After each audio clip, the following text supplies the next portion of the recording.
Hey everyone, it's Daniel and Robert of The Last Nighters. We are The Last Nighters, and we're talking about Super Troopers tonight on the 15th episode of Last Nighters. And you can find the show notes and more at lastnighters.com/15. How you doing, Robert? We're about to get into the Google description on Super Troopers here. Hey everybody, how's it going? Hopefully you watched this movie slightly altered. If you didn't, you're doing it wrong.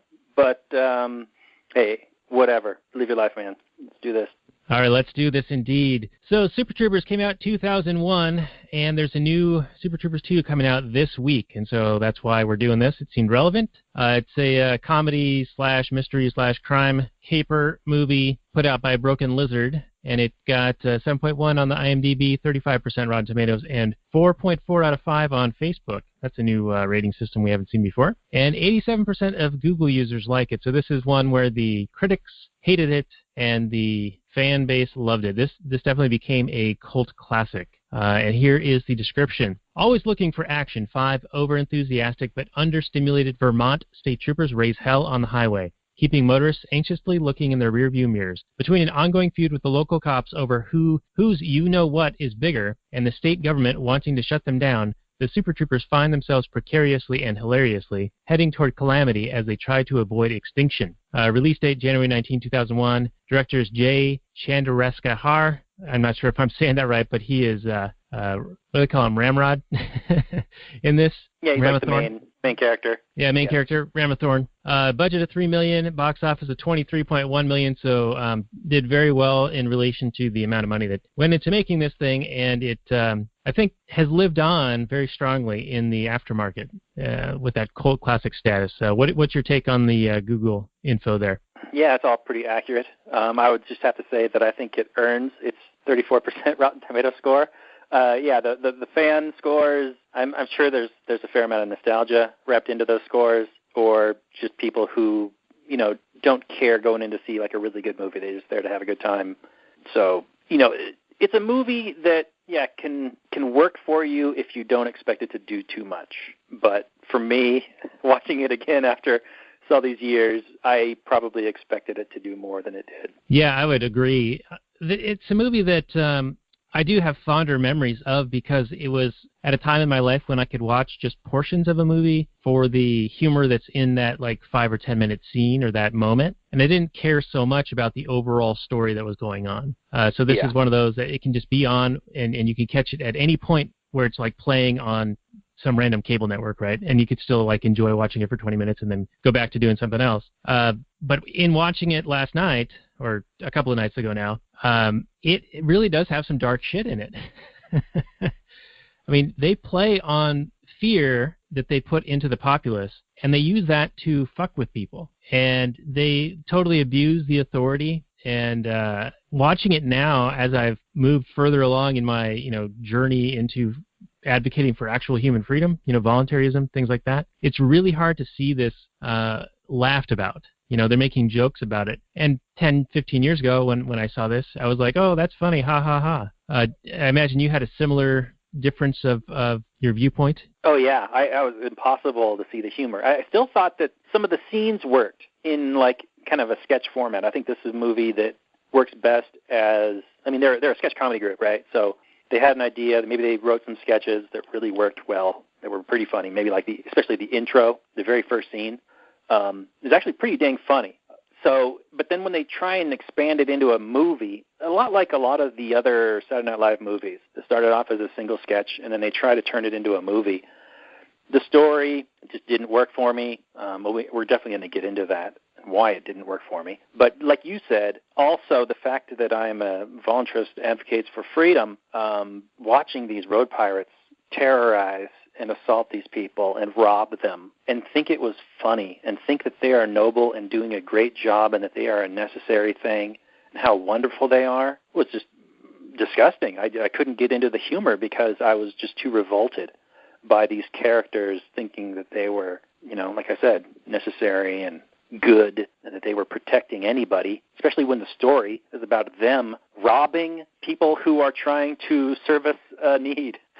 The movie is about them robbing drug dealers. And if you know anything about freedom, you know that people have a right to put into their bodies whatever they wish. They own themselves. They own their own bodies. and they will use their own discretion about how much harm that does to them or how much harm it does to another, like, say, through neglect. I mean, I'm not saying that a parent can get high on heroin and it's totally fine. I'm not saying that's fantastic. But if you got some kid who is taking some weed, and of course they soft pedal that. I mean, they're okay with some kids smoking some weed, but then anybody who's trying to sell that weed, they're going to get and arrest and steal their products. And they justify it. Well, they would have done it anyway, but as the plot of the story, the movie goes, the Super Troopers are in dire straits, and they're about to get cut, and they should be, of course. But according to the movie, they need to, establish that they are necessary because, you got to rob the taxpayers. I mean, what else are you going to do? You're a road pirate. You got to pirate. So they've got to show how necessary they are by putting a show to the mayor and the governor that, hey, look at all these drugs that we're stealing from people. What a good job we're doing. You need us. It was gross, man. Yeah, and a point that got out to me was when they were talking about them getting shut down as a possibility, their response was, well, who's going to bust heads on the highway? Local cops? Yeah, that's super necessary. Yeah, and they're literally just using their authority to threaten and fuck with people and talking down to them. They do the meow gag, and sure, it's funny in watching it with the Jim Gaffigan, and they try to say meow to him 10 times, and then I think another person, or maybe it is the meow one. Does he call him boy? Could have. I don't remember exactly. Yeah. He's like, stop mouthing off to me, boy. That kind of a thing. It's like totally shitty to people. But I don't want to take this totally into dark space because it is a comedy, and there is actual, truly funny bits. Like you said, the opening scene is pretty good. And there was a moment in the very open where the guys are talking, the high school kids, college kids, whatever, are talking to each other. They're talking about, like, a beach, and nobody owns the water. It's God's water. But if you could own the water and something happened, then some girl could sue you because it was your property. Did that stick out to you at all? Did you even notice that? Oh, yeah. It's the very first dialogue in the movie. The very first scene is these kids talking about property rights. So I instantly glommed onto that. And I thought it was interesting that they were even discussing it, because I don't think kids today, man, do I sound old when I say that phrase, would even discuss that sort of a thing. But it is fun for them to just, debate it. But then, right after that, they get into this debate about essentially property rights and homesteading and how you can own things or not, or if it's a good idea to own things, or how do you own things. Then, the cops drive by, or they're slowly drive by, and they freak out because they are in possession. They're holding, right? And the guy in the front seat asks the guy in the back seat to eat his pot, to get rid of it, eat it. So the guy does, and then they get pulled over, and the cops mess with them, scare them, threaten them with murder if they don't. But the scene is actually kind of funny because it's all timed into, as if the cops could hear them. So that was actually pretty cute. But then when it turns out that the cops are, fine, they're not going to bust them or whatever, then the guy in the front seat's like, okay, you owe me for that pot now. And I was like, that is not how that works. If you ask somebody to do a thing with your property, like eat it, and the only reason he eats it is because you asked him to, he does not then owe you for that money, for that pot. Right, and he was doing you a solid, He was like trying to help you out there because you didn't want to get caught by the authorities having something that is a no-no that you're not supposed to have. So if anything, he was providing a service to him, but he's like, hey man, that was like $130 worth of drugs. I'm going to need that $130, bro. Yeah, exactly. He was providing a service to that guy to help it so him not having to do like jail time or whatever. And then that was just, it was a strong scene, ridiculous by multiple characters in the scene, but I think the movie falls steeply downhill after the opening scene. Well, let's take the opening scene a little bit further because it does get actually really good when the Miata speeds by and yells something obscene at them, and Thorny says, "Mother of God," and they chase him. Right. Yeah, that was pretty cute. Yeah, I count the entire opening scene up to the point at which is revealed that the guy in the Miata is just another one of the Super Troopers, and that up to that point, then it's no good. Sorry. Well, that ends with your childhood. You boys like Mexico? I mean, that's good stuff right there. He pretends like he's in a shootout with the cops, and then he gets into the car, steals the cop car, and drives those kids around, tries to scare them. Yeah, and, as the movie is just a series of sketches, if it were just a series of those kind of sketches, this would be, I think, a perfectly fine movie. It'd be more like a like a Tom Green movie, or what was that movie where they just kind of hit each other in the balls? Those are just a series of sketches, right? Jackass? Oh, Jackass, yeah. I thought you were referencing Ow My Balls from Idiocracy. Close. But yeah, if it was like that, if it was just that opening scene and, very different variations of that sort of thing, I thought it would have been, perfectly fine, even though I would have objected to, the road piracy. But, yeah, when it turned into a movie, it falls down. And I'm guessing that the Super Troopers 2 is going to be similar. Yeah, I think they're going to recycle a lot of the old jokes, all the quotable lines that people will remember, and little nods and things like that. But, even in this... go ahead.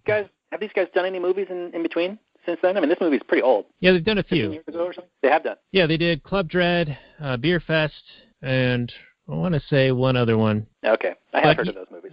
For a 15 or 16-year, 17-year hiatus, it's not like super productive movie-wise, so I'm not sure what else these guys have been up to. But, I mean, they're clearly, they've got some chops, they're pretty funny guys. But even within the humor, even within that first scene that we just talked about and enjoyed, they're still using their quote-unquote authority and an implicit threat of murder to evoke fear in order to fuck with the people. They even say to the kids, like, you smell something, rabbit? Fear. And they know it. They know that the people that they're stopping are doing it because if they don't, then it's going to escalate and get really, really bad really quickly. And he does the whole littering and, smoking the reefer.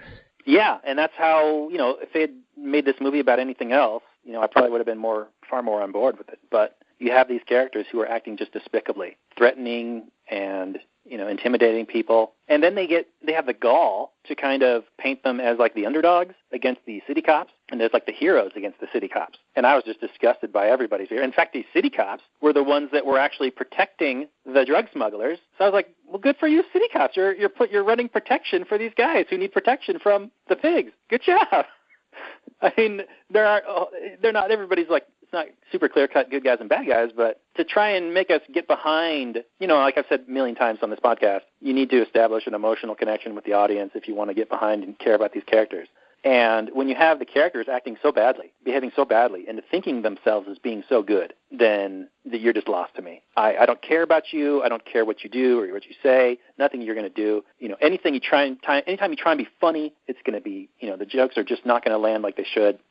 So I think these guys are talented. I think they could have done a better movie. They probably have done better movies, although this is, I think, their most notable work for, Joe, average six-pack guy. But for me, it's just, no, you're not gonna ingratiate yourself to me with a bunch of authoritarian assholes acting authoritarian and thinking they're funny. Right, and the joke was that they're bored and lazy, and so they're trying to make make fun of it or have fun with it. That's kind of the whole thing. Like they're screw-off types who are authoritarian road pirates, and so that's what's supposed to be funny about them. Right. But they're still doing the implicit threats of murder, so it does make it fall flat for me. And I feel a little bit bad for our audience who wanted to hear like something funny and a quote fest about a cult classic movie like this, and we're just giving them a shit trash talk about the premise here. But there is a dead girl in a Winnebago with the Johnny Chimpo tattoo. Now that is a crime. So in that respect, they're actually doing something that would happen in a in a free society, right? Like try to look into that. Did they even solve it? That whole plot point was just an excuse for them to find the drugs and then to discover that the drugs were being smuggled through the area. With the Johnny Chimpo stickers, the Afghanistan animation. Right, but then the murder was forgotten, wasn't it? I don't remember it ever being even discussed, let alone solved. They did mention it at the end, towards the end, that Galifianakis, I think that was the truck driver's name, that they said that he had killed her and that they were apparently aware of that, or that was their suspicion. But it didn't really tie that up. No, not at all. It was just saying that the city cops knew. Is that what the implying was? That since they were working with them, that they knew? Yes. I think that's what the implication is. Okay. That they knew that she had been murdered by the drug dealers, and they were letting it slide. And then they were helping the drug dealers smuggle the drugs from Canada, I think. Yeah. Okay. Well, so yeah, you're right. If there is a crime like that, there would be some sort of response to it, surely, of course. There would be people who care about that woman, and there would also be people who would care about murders happening in their area that would not want to see that thing happen. So certainly in a free society, I know I would contribute to any kind of an investigation. And with a market mechanism in place, there would be people, the best would rise to the top for the cheapest price, and there would probably be, levels of service like there are today, but far better. But, yeah. Yeah, and just historically speaking, there actually have been cases of vigilante justice being the predominant method in a geographic area. Like, think of the Wild West. During the gold rush, San Francisco sprang up from about 100 population in 1844 to over 20,000 by 1849 as a result of the gold rush. And there wasn't enough time to get the governmental apparatus and bureaucratic infrastructure in place. So there were market involuntary responses to crime and solving for crime. And then finally, when the government stepped in and put marshals and sheriffs and everyone in place, they were also abusing that power, like we see in Super Troopers here. And one of the marshals actually killed an innocent man, and he was tried in the government's court and acquitted. But then, because there was already this established presence of the Vigilance Committee that was the free market solution, they then tried this marshal and found him guilty and hung him. So like we say, the market solution is almost always better. And there's a reason why. I mean, I'll post a link to that. In isolated incidents, I mean, the government is still made up of human beings, and there can be mistakes made on both sides. We're not saying this situation be perfect, but overall, allow people to choose which they prefer, and you'll see quality improve in service. Indeed, yeah, and I'll post the story of that down below in the show notes page, because it is kind of an interesting thing to look into, because you always hear about how the Wild West was like so violent and evil, but it was actually not the case, and it was clearly when the government got involved and that they were able to, there was a thing in place to be corrupted and to protect bad actors within that corruption, which we see in this movie here. Yeah. All right, so shifting gears on you. Oh, and there's an incentive for the law enforcement to have a high crime rate, to not actually solve crimes or to incentivize crime. Not to say that there isn't also an incentive for them to solve crimes, because there is on an individual level and through a general sort of anger, I guess you could say, through the population, kind of some kind of a social pressure. But there isn't any real mechanism other than, say, every couple of years, you vote in and out of sheriff, I guess. But other than that, there really isn't a whole lot of incentive for government law enforcement to have a low crime rate, because these are people that want job security. Yeah, the war is meant to be perpetual. Yeah, I mean, if you were running a government, police department, yeah, you'd want to show that you're doing something, but you wouldn't want to be able to show, look, you don't even need us. Yeah, in the movie they were talking about their quotas for tickets, and the captain was like, yeah, how many did you do, Rabbit? And he said, I don't know if it was Rabbit, it was the other guy, but he didn't know, and he goes, 3. You did 3 all month. So they were underperforming that quota. But you're right, if they solve the problem that they're there to allegedly solve, then they wouldn't be justified in being there any longer. Yeah, and nobody likes it when their job gets, made obsolete or whatever, so they don't really have a whole lot of incentive. Whereas in a market situation, you'd have competing forces, and and there would be more of an incentive to solve the crime or do the job that you're actually tasked with, because you're actually have to answer to your customers. You actually have customers that can withdraw their support if you're not performing. Whereas with a government monopoly, they get paid regardless. Whether they catch 1 million murders or they catch 0 murderers, they get paid the same. In fact, they probably get paid more if they don't catch any, because then they'll say, look, we got so many murders. We need more people. We need more money. We need more funding. We need better police cruisers and trinkets and toys and better surveillance methods and blah, blah, blah. We need bigger budgets. So it's a method of failing forward, which is what government does spectacularly. Yeah, that's the bureaucratic method. Do a shit job and complain that you're understaffed and underfunded. Yep. And we would never really know if they really were understaffed or underfunded, because there's no market mechanism to compare it to. But you can assume that they're not. All right, and I think a person that we've both listened to in the past has coined the term crime historians, and that's what police actually are. There's a stat that another friend of mine looked into. related to that bumper sticker slogan of when you need the police and seconds count, the police are minutes away, and it means that you're kind of responsible for your own self-defense. He said that the research showed that only 3% of crimes were responded to in time via 911 for the police to even get involved. In 97% of cases, it already happened, already over and done with. Yeah, I mean, what do? They show up, they cordon off the area, they take a bunch of pictures, they guess as to what happened, they take some evidence, but did they actually save anybody? And, they're not even incentivized to save anybody. I mean, just the other day, there was a kid who got trapped in a minivan and suffocated to death after, 2 911 calls, and they couldn't find him. In a market situation, that might be enough for somebody to withdraw their support. But in today's day and age, with the government, you can't. You can't look at that ineptness and go, sorry, I'm going to go try something else. I'm going to go pay for somebody else who might do a better job. You have to. You are forced at the point of a gun to pay for these people. And I'm not even saying that a market situation maybe would have saved that kid. Maybe would have found him. Maybe it would have. Maybe it wouldn't have. But you can't withdraw your support to somebody who is basically like the Keystone Cops. You just can't, because they are forcing you to.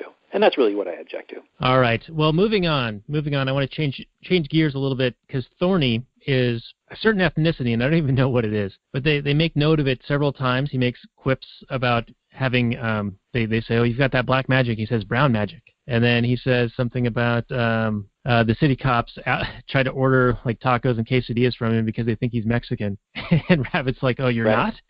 not? But there's a few mentions of this, and I'm just wondering if that could still be done today. I mean, I guess we'll find out on Thursday when Super Trooper 2 comes out, if they can do this kind of stuff still, like talking about race and issues like that, so flippantly. Yeah, very flippantly. I don't know. We live in such a PC world. I mean, hopefully I know Canada, I don't know how plugged into leftist Canada thought they are, but Canada is very much a very PC, social justice kind of a place. They've elected some sort of a social justice man-child to lead them, and they're front and center with all the crazies coming out of the universities these days. With all the flack Jordan Peterson is getting. But, yeah, we'll see. I don't know. Nothing really struck me as too much like some of the movies from the 80s do that are just like, whoa, you could not get away with that these days.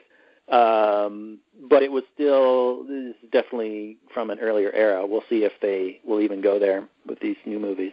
This new movie. Yeah, I'm sure he could get away with calling them white devils again. His fellow Nobody fellow cares officers. about that. Nobody cares about white people.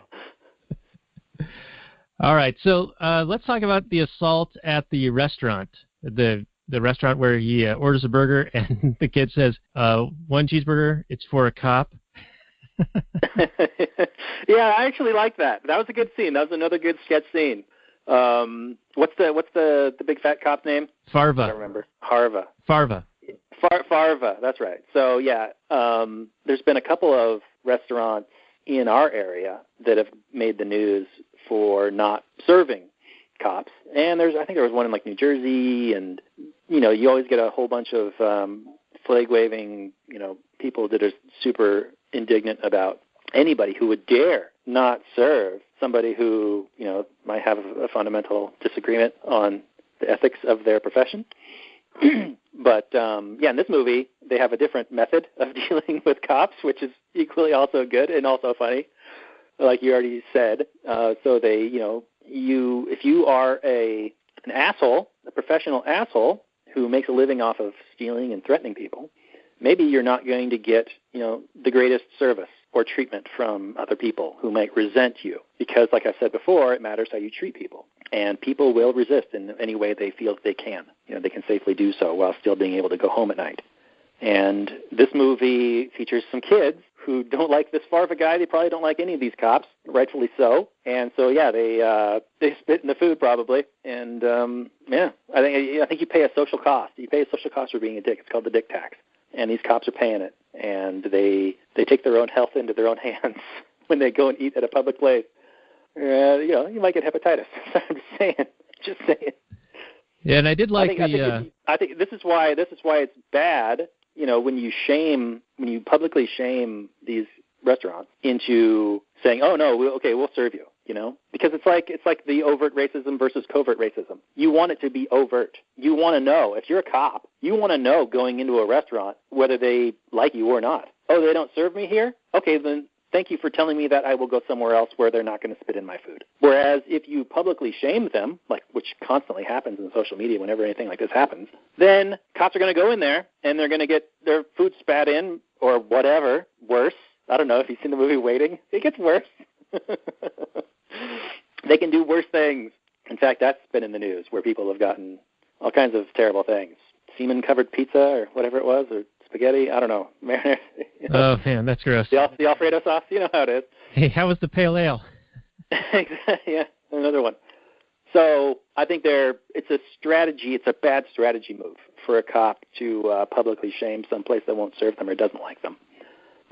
Which they do. I think there was like a Dunkin' Donuts lady who said we don't serve cops, and I'm not even sure if that's even true what happened. But then, of course, the employee gets fired because you can't do that. You can't tell one of these God creatures that you don't serve them. And then, like I said, I'm just repeating myself at this point, so let's move on, unless you have something to add, Daniel. Well, I did like the kid continuing to make fun of him about his ordering of a liter of cola, and he's like, do we have a liter of cola? What's a liter of cola? And he asks him if he wants to supersize for only 25 cents more, and Farva says, you want me to punch-size your face?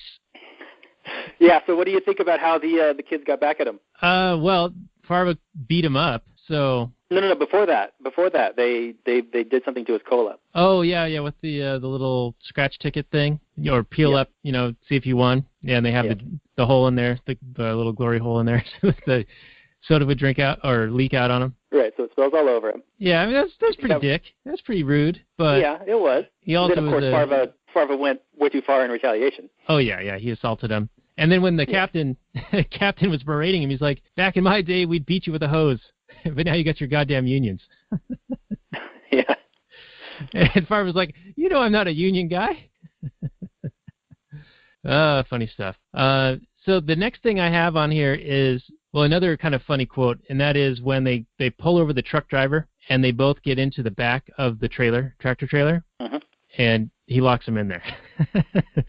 And then Thorny shows up, a few hours later and says, "It smells like sex in here." Yeah, I mean, there are some good, funny moments if you can get past, which is why it probably helps to be, intoxicated in some way. Do you have more? If you got more notes, that's fine. I've got one note that is we could actually talk about probably.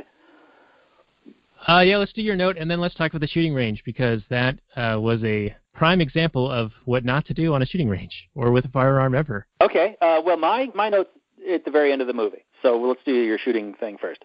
All right. So the guy who was driving the Miata and did the You Boys Like Mexico, he gets buck naked and wears like a armor-plated cup and has people shoot him in the cup for fun. And Thorny's like, he's a crack shot, and so he hits it every time without even like aiming.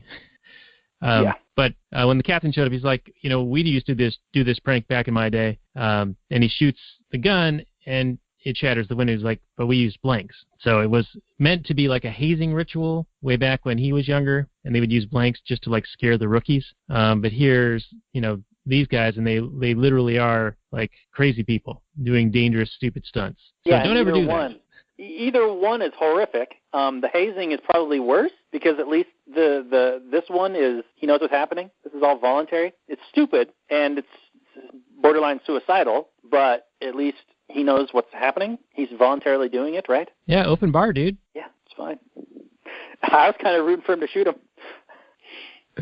I mean, right. You do something that's stupid. It is really stupid. And then let's get into your note. Okay, so at the very end of the movie, you've got a bunch of drunk main characters, and they're at like a small airport or something like that, right? Is that right? Yes. Okay, so they're at some little airport, some rinky-dink little thing, and they're hiding in the bushes, and they're debating about what to do. And all the cops, I think they're not cops anymore, right? They're all whatever. But then Farva shows up, and all the main characters are like, we're going to go arrest these drug dealers. And Farva goes, with what? Your super citizen power? And that line stuck out to me because, just because you're a cop, you don't have any rights, any special rights that other people don't have. It doesn't grant you some sort of godhood status. You can't do things that would be immoral for another person to do. So if you see there's some horrific crime being committed, and I don't think there is one, they are trafficking some, they're taking some goods, taking them from one location and putting them into another location, and they're servicing a customer need base, but whatever. But yeah,